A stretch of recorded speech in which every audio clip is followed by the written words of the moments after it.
Magandang umaga po mga ka-viewers. Dito ulit tayo sa ating channel. Ang ating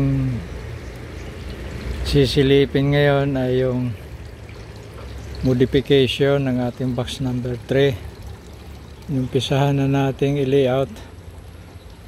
Share ko sa inyo kung paano gagawin, paano ginawa yung modification ng ating mga boxes. Po, punta natin. Ito po ang ating box number 3. Kailangan kasi nating hati-hatiin dahil pagka lalo na tag-init, medyo critical tayo sa tubig. Kaya mas malaking bagay pagka ginawa nating karaniwang sizes ng ating mga boxes. Ito tayo sa ating ginagawang modification. Yan, inumpisahan na nating hukayin yung pinakasukalo ng ating partition wall.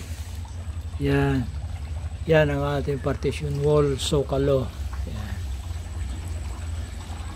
Kailangan natin maglagay ng kunting hukay para at least stable yung ating wall foundation. Pagka ready na yung ating materials, hopefully today maumpisahan na natin yung ating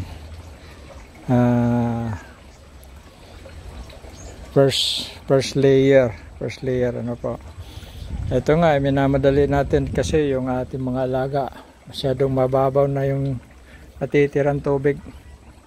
Yan, pero nilagyan natin ng kahit papaano may water lily, pinaka shade.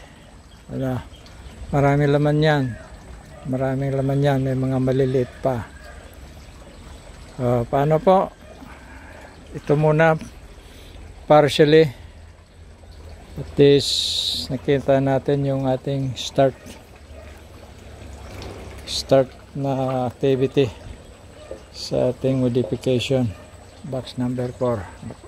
Number 3 pala. Okay, thank you po, good morning, God bless.